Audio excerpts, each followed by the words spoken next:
it exists out there and it's unknown to the individuals of the organization. So it's up to the individuals to sense make, which I'll get into, to reduce all of the unknowns that are enacted through everyone's individual perception.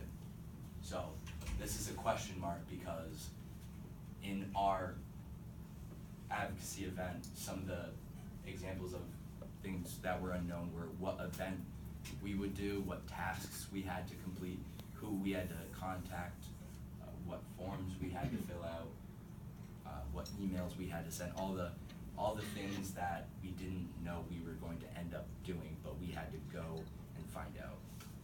Which leads me to how we do this, which is sense making.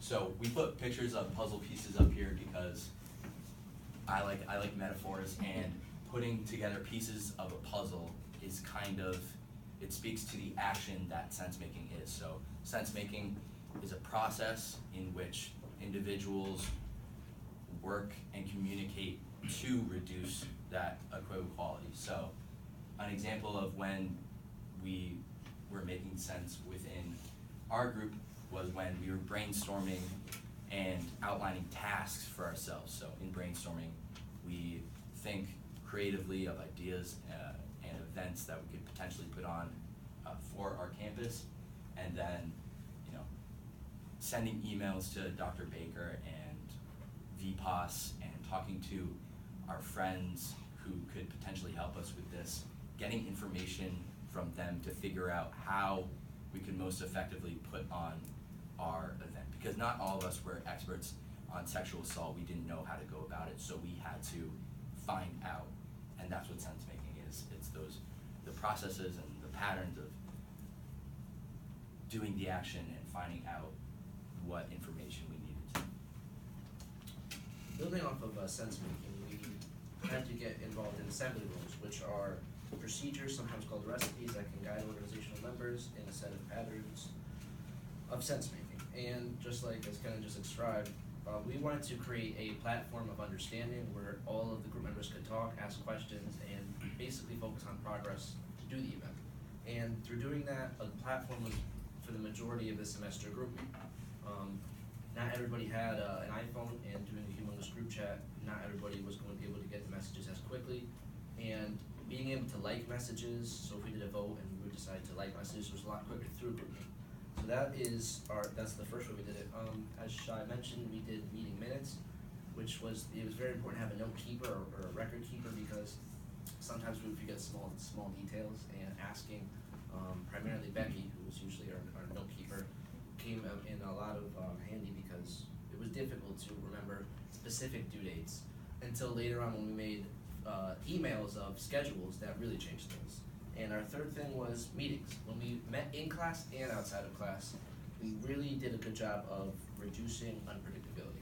And that brings me on to my next thing, which is communication cycles, which is done when organizational members introduce and react to ideas that help make sense of the equivocal environment. And we did that, well, no, actually the most important thing we have to remember is retention is done in that process.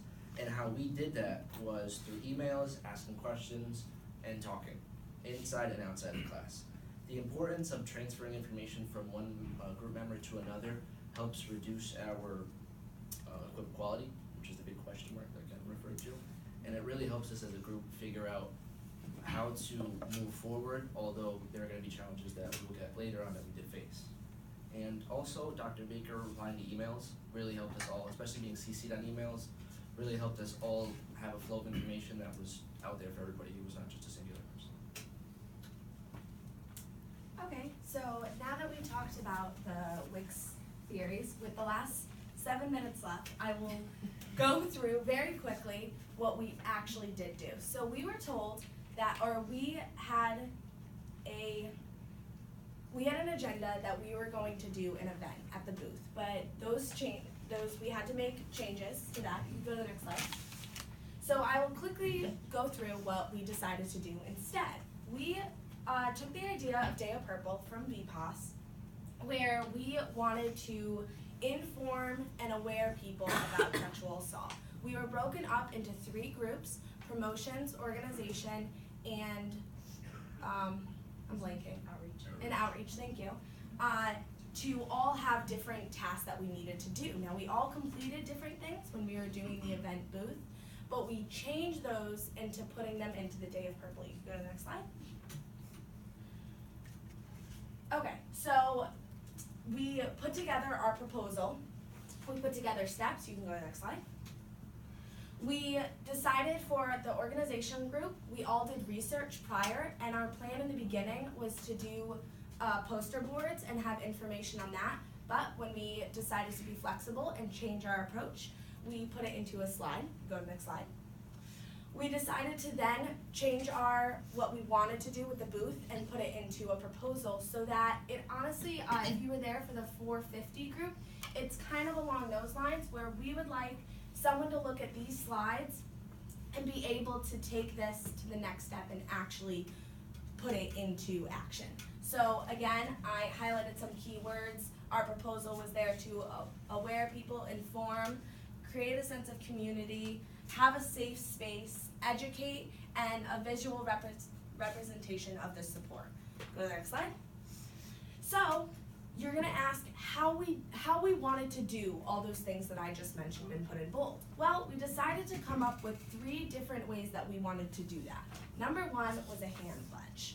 I'm not gonna go into much depth about all 3, but the hand pledge, pretty straightforward. We wanted to paint hands on a large white paper, use It's On Us pledge and participate their sign, and have participants write how they will aid in the fight to end sexual assault. Go to the next slide. The next decision that we made was we wanted to do a poetry slam. We wanted to invite individuals to receive poems and share artworks to sexual assault.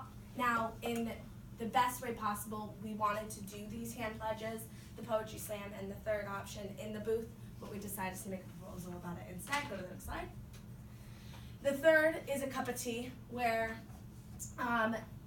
we wrote the meaning behind it, which the cup of tea is to not give it if it is unwanted. I'm sure you guys have seen the video about, or a lot of people have seen the video about if they don't want a cup of tea, don't give them to them. It signifies the sexual assault.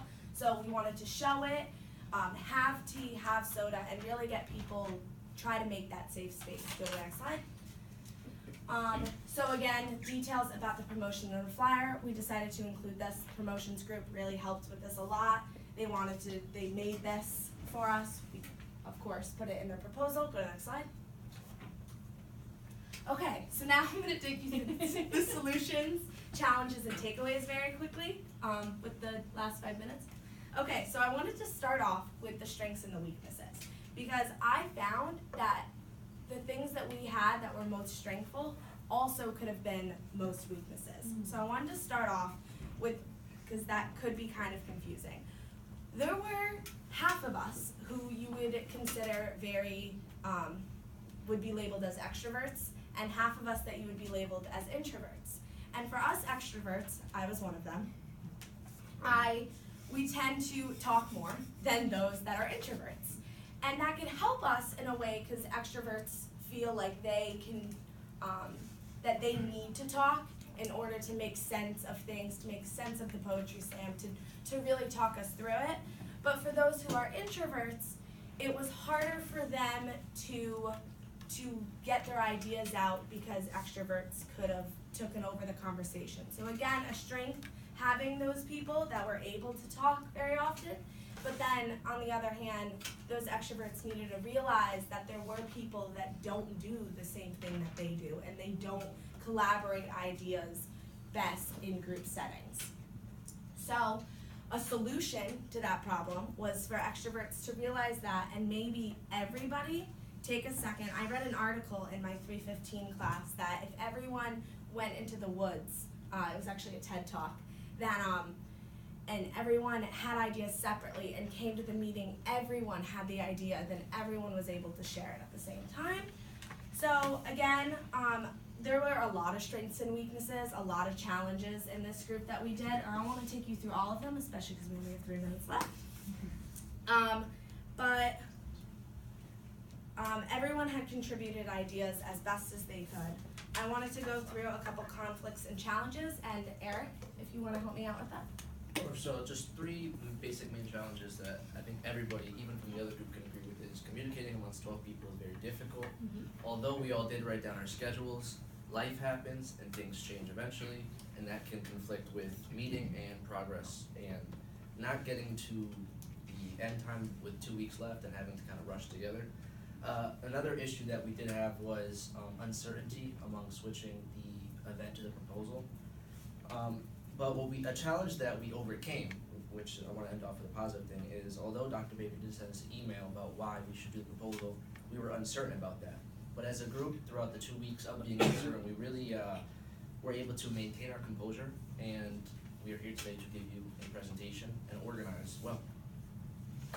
And I also just wanted to add in about kind of my personal and our group's big learning point and takeaway from this assignment.